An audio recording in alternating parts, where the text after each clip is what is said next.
business, we will make our call to the public. I only have one extra. What meeting are we starting with? It's both the same date and time? This is, I know, this is the economic and physical development. Okay, I've heard, to be heard on the next one. Okay, take your time. There is no other call to the public, and we'll move on to item 4, which is community development monthly reports. Peter Preston? Thank you, Mr. Chair. I'm going to double up since last meeting we skipped, so I'll let you know in December and January we had 15 total building permits. Enforcement, we had 77 actions. Most of those were administrative in the office. And then we had, and I didn't write that part down today, we had 11 building permits. There's a slow time, holidays, and with the storms and such. One of the things that we are doing is preparing an annual update for you regarding zoning and building, what happened last year. One of the reports that was just given to me, we did have 38 new stick-built homes built in the county last year that were run to our office. How many? Say that again. 38. Wow. And so it continues to go, but that doesn't include additions and pole barns. We've had a number of pole barns continue to run through and such. So I'll get you that data as well as the viability of the building fund coming up here hopefully in the next month or so. Pete, when was the last time we had 38 stick-built houses in Shiawassee? You know what? I'll have to look at last year's report. I mean, well. which decade before? You know? Well, I'll have to look at last year's too, but you know, this year we were not a nice, gradual pattern. It was awful spotty last year, so I never had a real handle on how many we were doing. That doesn't include 3 or 4 modulars that were put in. And again, the additions and such. So we'll get you that full report here in the next month or 2, depending on how busy we are. Well, will that give an average of what each house cost?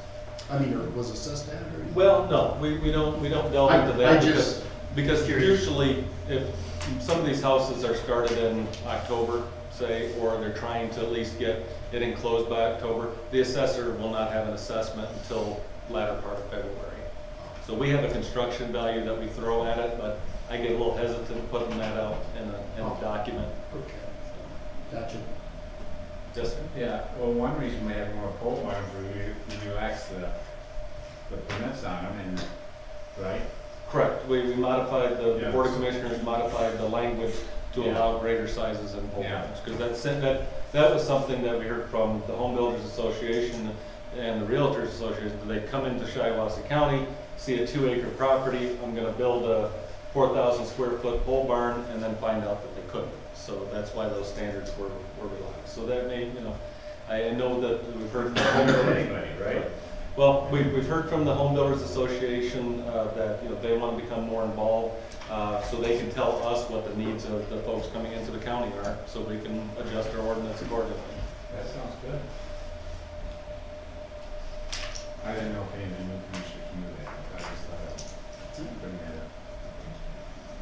Any further questions for Pete about all this? Okay, let's move on then. Item number 5, consider approving the discharge of a rehabilitation mortgage dated December 14th, 2009, executed by Tim Cole, a single woman, of 811 East Comstock Street, Owasso, Michigan, 48867, and authorize the board chair to execute all necessary documents. Support. You make the motion. Oh, okay, I'll make the motion. I'll support. Any discussion on this item?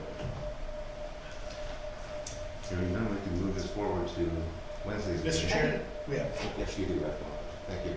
Oh, I don't have any background on this. Explain to me what this is so I know what I'm doing. Sorry, I should have asked that ahead of time, but can you help me understand what this is? Sure. Yeah. This is the housing rehabilitation program that community development ran for a number of years. For a while, after we lost staff, we asked that the city of Owasso administrate the program as well, and then we got a third-party administrator that's running that. So with that background, the housing program was originally funded by Community Development Block Grant funds. The state and the feds have changed the direction of that money, so it's really being focused where other agencies are spending money in the urban areas along state highways and such. This right here is a loan that was given out of CDBG money for this individual to make modifications to the house. Then in turn, they had a very low interest loan that they could pay back over time. Sometimes these folks either sell their house or they're able to pay off the lien. This is the county discharging their lien interest in that property. Now, if this is a payoff, if the folks did sell the home, we still have Lindsey Graham, who's working with us to do the third-party administration. If, say, we get $15,000 to pay that off at once, that actually goes into our own little kitty so that we can still provide services to the rural communities. Because occasionally, if we have a septic field or septic tank go out, this money can be used for that. We do not have the couple $100,000 sitting around that we used to be able to administer, but discharges like this, people paying off liens, do help us continue to fund that. Okay, thank you. That's very helpful. Any other questions? If not, I will move this forward to the board with a vote. All signify by saying aye. Aye. Both same. That motion carries. Consider, item 6, consider approving a farmland PA 116 agreement for Bruce and Cynthia Bitterman for property located in New Haven Township, parcel number 00304 100 00401. I'll make the motion. Support. We have motion and support. Discussion on this item. I'm satisfied. We can move this ahead to Wednesday for the vote. All signify by saying aye. Aye. Both the same. Motion carries. Item 7, consider approving a farmland PA 116 agreement for Bruce and Cynthia Bitterman for property located in New Haven Township, parcel number 003 05 200 005. I'll make the motion. Support? Support. Any further discussion on this item? Probably not. We can move this ahead to Wednesday's vote. All signify by saying aye. Aye. Both the same. That motion carries. Are there any other agenda items?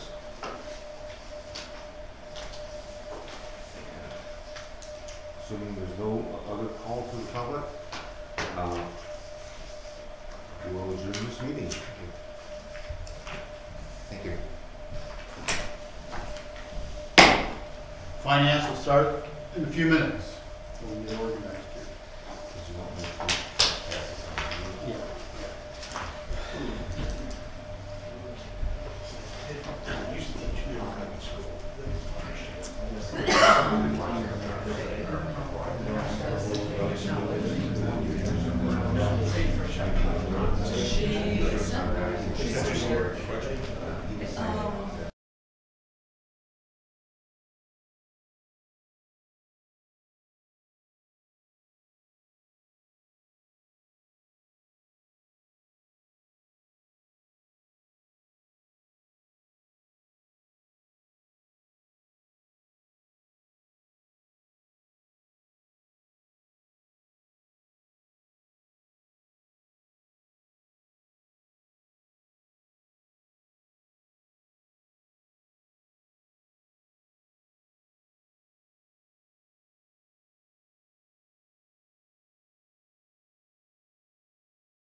Yeah, I'll wait a moment.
All right, we can begin. Let's please stand for the pledge.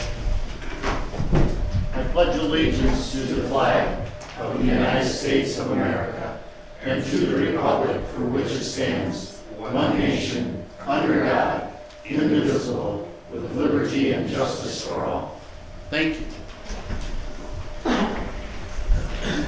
Okay, we have a call to the public. Olga, do you want to speak now? I do, please. Okay. You have the floor. Thank you. Again, my name is Olga Quick. I was here before you at a previous, I think it was the whole board meeting.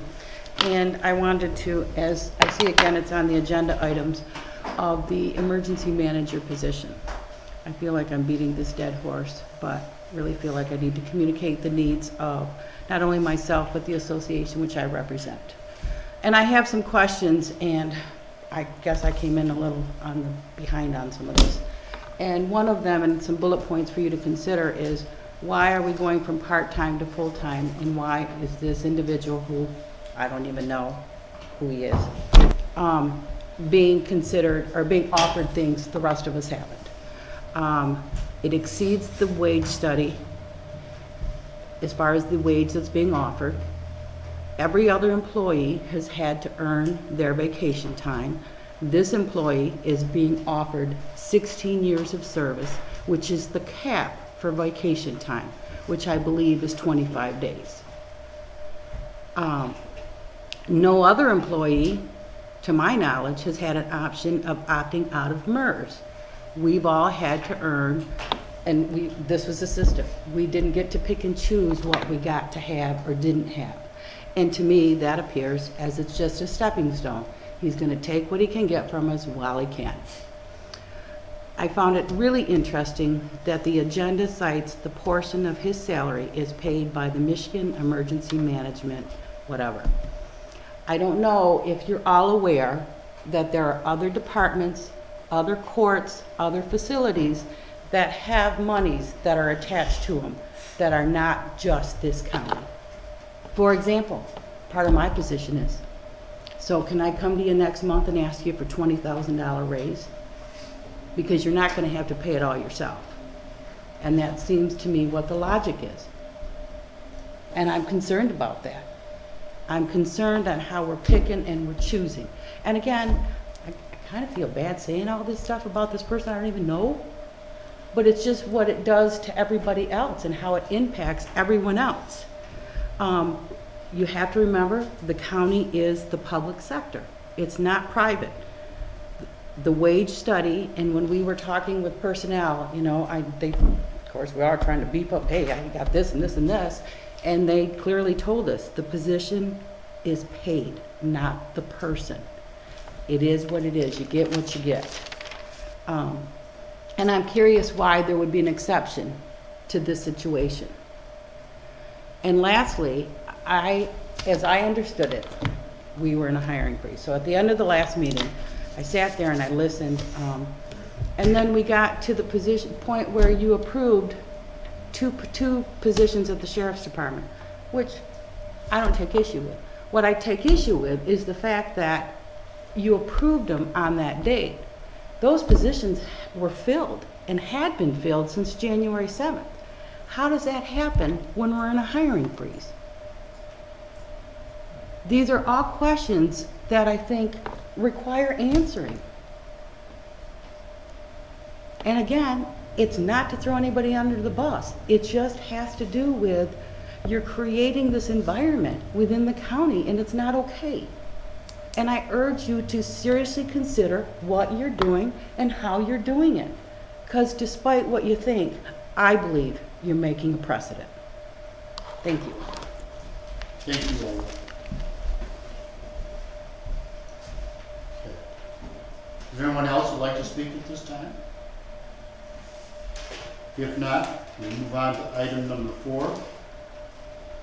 I need a motion to consider authorizing Shiawassee 911 to contract with Yo and Yo CPAs, a business consultant, to perform a municipal employees retirement system MERS audit from 2013 to 2017, not to exceed $8,500, and authorize Lieutenant Angela Norling, Shiawassee 911 Director, to sign all necessary documents.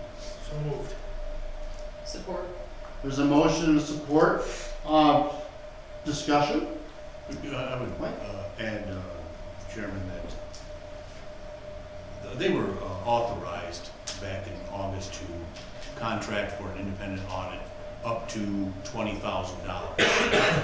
But there was no, at that time they didn't put that once they had found one that they could execute the documents and so forth.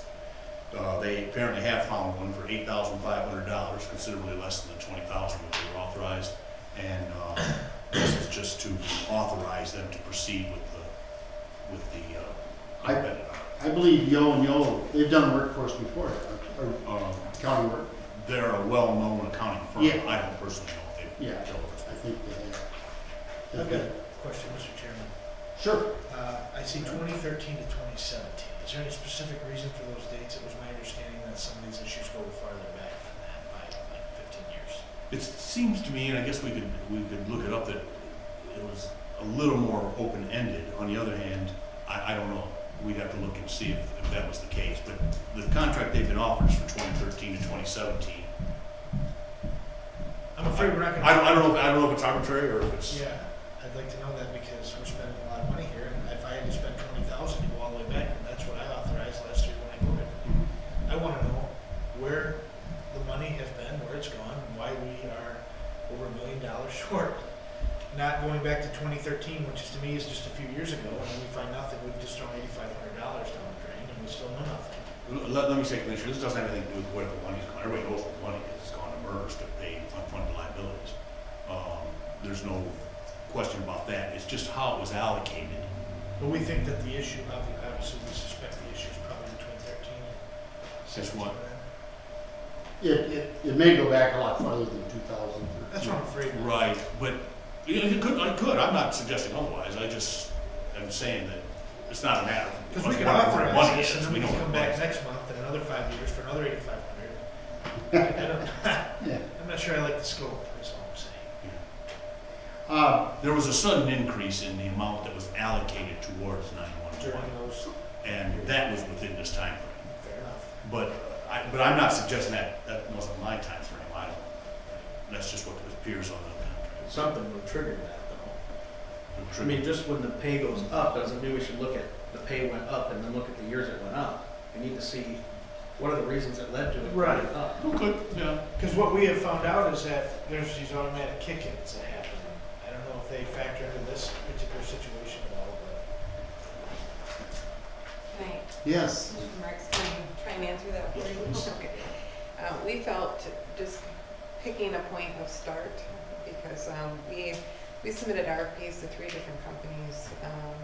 One of them came back with not to exceed $25,000, which was just for the same time gap. So what we're feeling is trying to narrow down just a point to start at and then figure out where to go from there.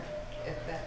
So to me, that sounds like it's very possible that we might see again next month for another $8,500 if we have to continue. Well, he was telling us for this time period, he felt as long as he's getting all the information that he needs, he felt like he could get numbers back for us relatively quickly.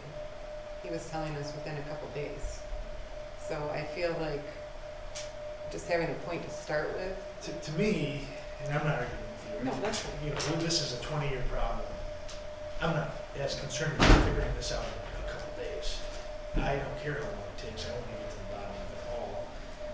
And I remain afraid that it's 8,500 today, we do the exploration, find out maybe there was a couple things, but you know, we really do gotta go back 10 more years. So then we come back and say, what, 05 to 12? I don't know where it may end. I think we're getting down a rabbit hole with this. And it's not that I don't want to do this, we ought to do this.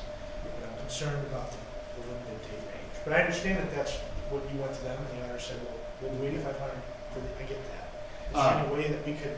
Yeah, Mike, could you check to see why, if we have to go back from, back to say 05 or whatever. I know that from past experience that up until about 06, funding for legacy costs was pretty much on par. Then the recession really hit, and a lot of our investments really took a bad hit. We had a lot of retirements. I remember in 6, 7, and 8, I wasn't here, but I know a lot of people retired. It swelled our retirement ranks and our retirement costs. So maybe we can ask the question, if they have to go back, farther, what does that entail? They may not be able to answer us like by Wednesday or Thursday. Oh, they might. I'll talk to Angela tomorrow morning. Okay. We'll find out how it came to be that way. I would suggest, though, that what led this to a head was happened in the last, 3 years. There was a sudden increase in how much we were spending for unfunded liability, and it came from the sheriff's departments and 911. And the trouble is 911 is an allocated source of funds. If I might. So to overcharge it. Mr. Chair. Yeah. And I understand that, what you just said, and not that I know what I'm necessarily talking about as far as when it went up, but what my fear is that this was something that may have happened between 08 and 2010 or 11 when we had, like you said, the crisis and we panicked, and then maybe a couple years ago, Patty at the time, maybe she caught it and said, oh crap. You still would be finding an oh crap moment, but you might not be finding when the categories were set in stone, which my suspicion is that it would have happened near the time of the financial crisis. That would just be my guess. If I could just add, I think you're absolutely right. I think this was more of a test to see what kind of fines, rather than spend the $20,000 right at the start and find out, you know what, we just audited 5 years for nothing. Let's take a little test plot. Let's do that. If we find out that it does go to 13, you're right. We may be back to say we're going to have to go a little further. Let's go 10 years this time instead of just throwing the whole money out there and letting them audit something that we don't necessarily need. So Maybe they've already taken a look at that and we just don't have it. Right, that's Yeah, true. That's true too. That's why I said Okay. maybe I don't know. So we'll have some information, at least by Wednesday. We'll talk tomorrow, Angela. Thank you. We'll find out Yeah, who to thank talk you. to at you, and I'll ask them what they. And speaking with Trent, his presence during our phone conferences with the two companies that we used, and they were all three of them felt like going back those 5 years that they would be able to find what the problem is, and that would be what they would need in order to go back farther and be later. So I don't necessarily think it'd be another 8,500, lot every time, but at least to get a start where they can see the actors and retirees, and then that would help them figure out if we need to go back further here. Thank you, Andrew. Okay. Yeah, Gary. I'm not on this board, so I don't have anything to say about what, going further, but I was here back in the downturn, and they did go to every department, and I said that they laid them off, and it wasn't true. I mean, they forced them to retire, the high people in the departments, and that's what happened. And all the departments got cut, one or two persons. I know that for a fact because I was here, so, and all the offices. So. Yeah, and then a lot of those people, of course, have many years of Yeah. experience. And they all So they went on retired. the pension A system. whole bunch of them retired. Yeah, it was one time it was 300, we were down to about 150. So. Okay, I was here through this. very good. Okay, any other discussion on this topic? If not, all those in favor of moving it to Wednesday, say aye. Aye. All those opposed, motion carries. Thank you. Item number 5, consider adopting resolution number 19-02-01 to certify the ballot language for a millage request on May 2019 ballot for the construction, equipping, operating, maintaining, and financing of a new county jail, and expanding correctional programming, and authorize the board chair to execute all necessary documents. So moved. Support. There's a motion and support. Discussion. Sheriff, you have center stage. Okay. I know that the jail feasibility study was presented to you last year, and this is a result of that. I've asked Bice and Secure-Tech to be here on Wednesday to speak to you further in detail if there's any questions in regards to this. I've also asked PFM, Public Finance Management, who has worked with the county to provide the figures that they have arrived at for this proposed millage. And then I've also asked Shiawassee County Health and Wellness to come here as well to speak about the programs that have been developed in order to help the inmates. It's outlined in the plan here. So if there's further questions about any of those things, they do plan to be in attendance on Wednesday night.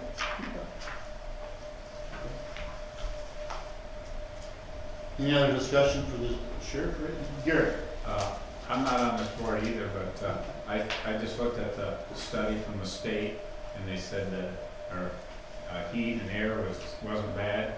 It was really bad, and there were old ones up there, so they're in black and white, and they're all brand new ones up there. We put all brand new air conditioners and heat up there. So whatever their study was, I don't know how many other ones are flawed, but that's flawed for sure. Yeah, I was here when we put in 5 or 6. All new ones. Yep, all new. So I don't know what they was looking at. So Okay. I don't think they weren't all replaced at the same time. I know Yes. there was some new ones, they but put all new ones up there. I was here. We paid for them. You want to go back to the old? You want to go back to the? I don't know what year it is. Could we check on that? oh, you're not talking about last year though, or something? No. This was. 14, 15, and 16. Yeah. It was a few years ago. Yeah. Well, if that's the case, I mean, they certainly don't regulate the temperature, right? There's 17-degree differences in cells. One guy was brought to the hospital for a heat stroke because we couldn't regulate the temperature. Others, you can see your breath. There's frost on the windowsills on different days. So there's certainly, and it's the systems themselves may be operating, but the way it's zoned, the way it was constructed, you're just not able to regulate the temperature, and there's just such a huge fluctuation constantly. So.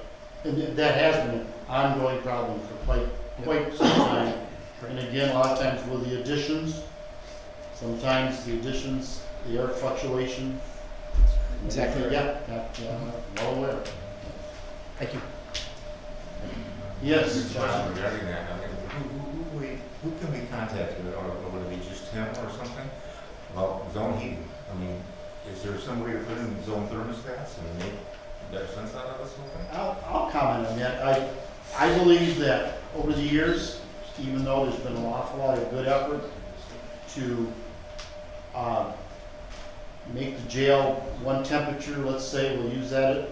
But I know that back in 15 and 16, I know the north wall had no insulation in it, and single pane windows outside the jail cells. And on cold days, you can feel the draft.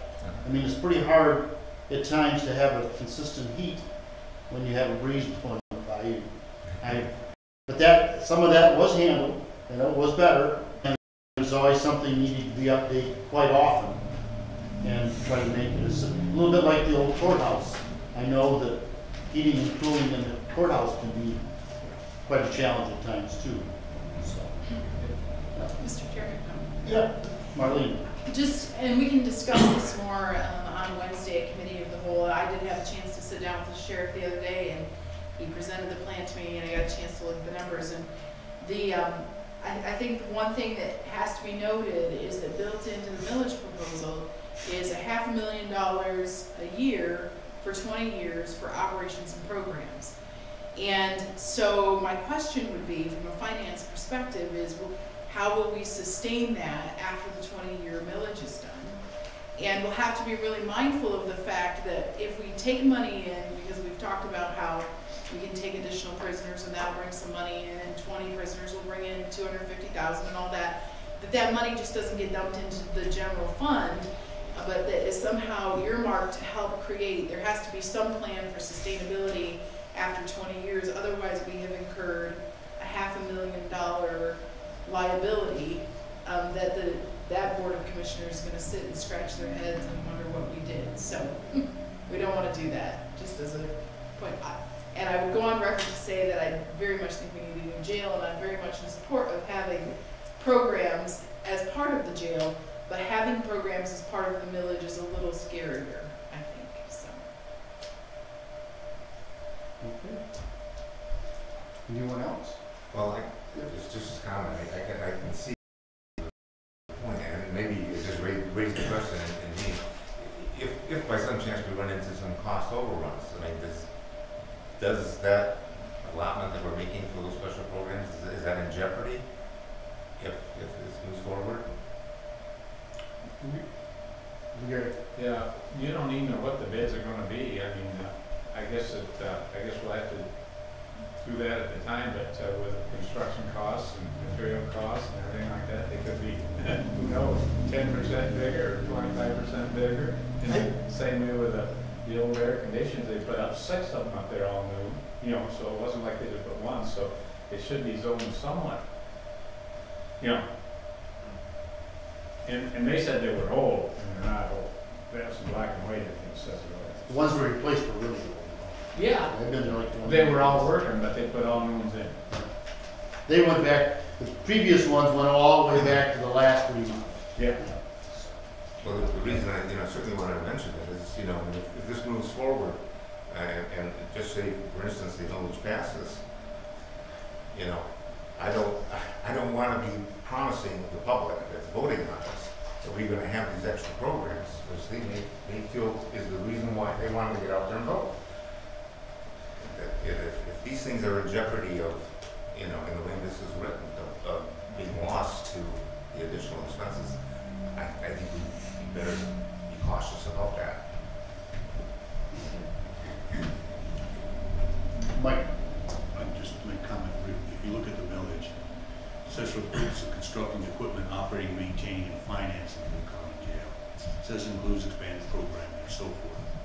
But because of the broad language of the millage, that would, unless there was some restrictions placed on the bonds, that would tend to increase, to indicate that if you were starting, if it looked like you were going to fall short, yes, you could curtail programming in favor of completing the jail structure. The worst thing, obviously, for anybody around is to be sitting there with a jail that's, you're out of money and you got $2 million in construction you have to build. But yes, that could take precedence. I think it's important to note that the man who arrived at these figures, Joe Maroc, has built over 90 jails in the United States, and these are this jail is figured at a low, a mean, and a high. We're using the high figure as a safeguard value. So I won't say anything's impossible, but we are asking for the high figure to prevent just such a thing happening. That we don't have the money, we run out of money, there's cost overruns. Everything on this was overinflated to account for that stuff. We do not anticipate that this will be the final construction of the jail. We just have arrived at the high figure. We didn't even bother using the mean or the low for that reason. So, Can I ask a question about that? I did have a question about that, because when I looked at that jail feasibility study, the high number for construction is 37 million. Is that correct? 37 in the ballpark. that's correct. But we have a millage that says 37 million total with $500,000 for programs. So it isn't the high end necessarily of the jail feasibility study, because we're asking for the full amount of that high end for for construction and programming, not the high end for construction plus programming. My understanding is it's the 37 million before the construction, and the programs and the operational costs are in addition. That's what the 1.64 mils will generate. If we just wanted to raise the money of the construction cost of the jail, we could be somewhere around the neighborhood of 1.55 or slightly even lower. But the small bit of extra millage that's there will account for those programs. So in every case, the construction of the jail is equated or figured in at the high end. I think that you were provided a sheet from PFM. In the sheet PFM, if you turn to, and these are really questions that he can answer. But if you turn to page, looks like it's on the front page, you'll see the millage. In every case, there it will generate the 37 million for the jail, the estimated amount of the project, and then the increased millage only supports the operational costs and the programs. Okay, so just to understand that chart, that these are not total amounts. That 37 million there is for the building, and then the operations and programs would be in addition to that. That's right. Thank you. Yep. That was the question I had. Okay. So the millage is actually more than 37 million. It's more like 4.2, 42. Okay. Okay.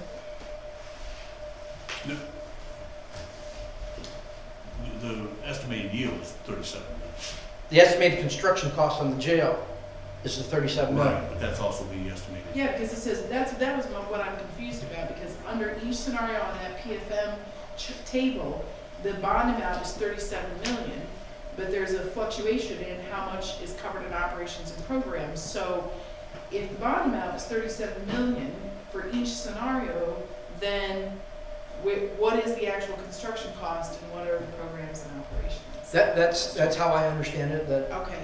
That is the construction cost. I think, like I said, PFM can confirm that on Wednesday just to make sure we're all on the same page. But I believe that is just the jail, and that little higher millage allows for the program. Okay. Thank you. Any other discussion? If not, I mean, all those in favor of moving it to Wednesday, say aye. Aye. All those opposed, motion carries. Thank you. Okay, item number 6. I didn't make this a motion. I know we had a lot of discussion last month about this. So, again, this is the motion last month was to authorize part-time energy manager to go to full-time at an $80,000 salary plus the equivalent of 16 years of time, so for vacation. Is there any other things that we would like to talk about today about that? And if not, we could certainly form a motion for Wednesday. Marley? A question, when we ended in January, Chairman Root had mentioned contacting the wage study people to see if they would come back with a recommendation of what that should be at full-time. Did we get anything? Not currently. We just got a wage study going on in Gratiot County he was really busy with, but he will get something to us.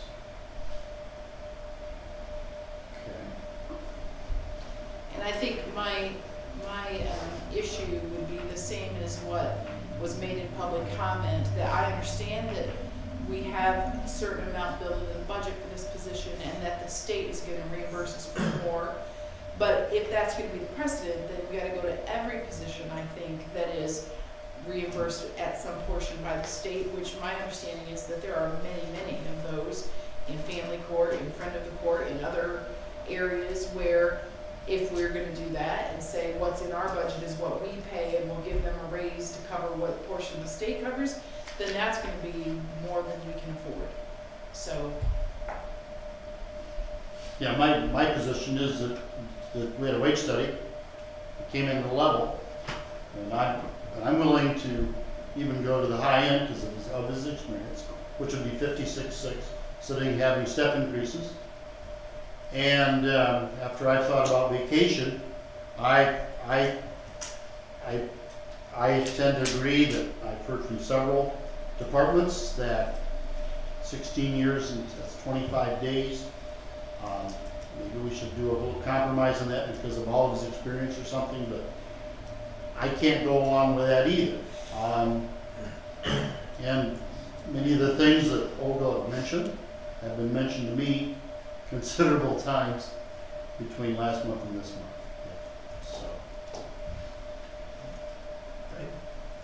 I guess my understanding of the previous wage study was that that position was based off of the duties that he was performing and then cut in half by part-time. Is that the case, Chairman?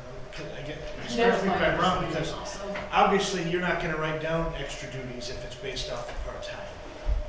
Yeah, when we revisited this 2 years ago, in January, it was, we were nearing a $70,000 wage Right. for the person that had the position who was part-time, $50,000 a year. That's what I. We were entertaining it for $70,000 a year. That was with benefits, so, and the vacation time that he had already accrued. So that would have been, close to $90,000 once you added everything in.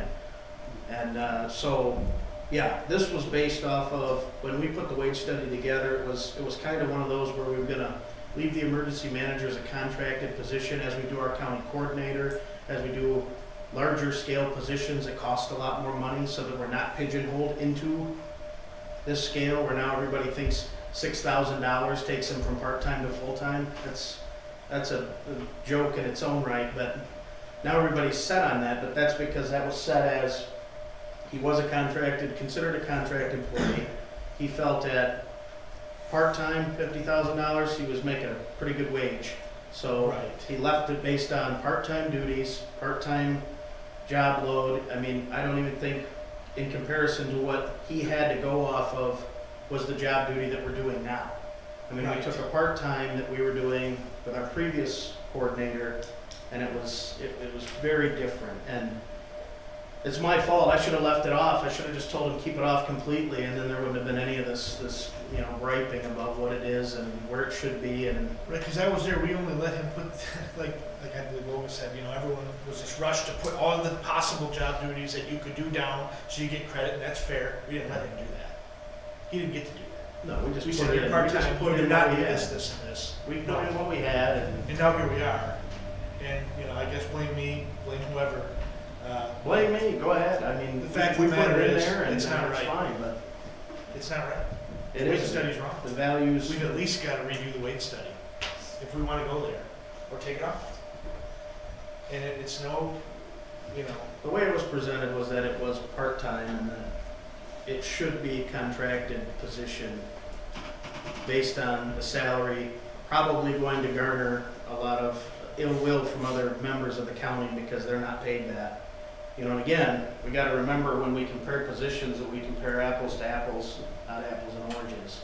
And I think that's what we continue to get off track on, is comparing Trent Atkins' position, and I shouldn't even say Trent Atkins, I should say emergency manager, director, to a clerical staff member isn't even in the same ballpark.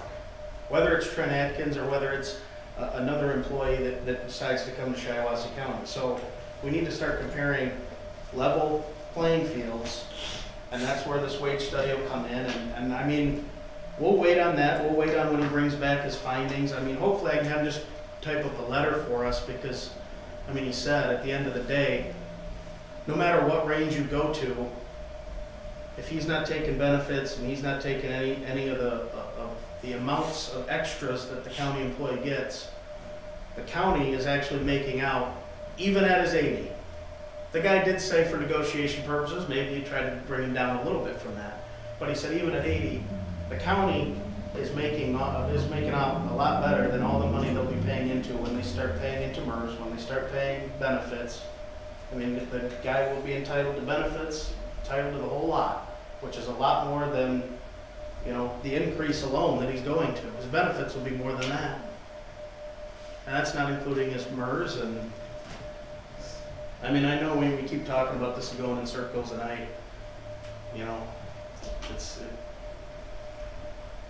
it should have been a contractual position, and that should be that. I mean, look at the coordinator. The coordinator's a part-time job, 70,000. How come people aren't griping about that? What if we decided we want to make Mike full-time?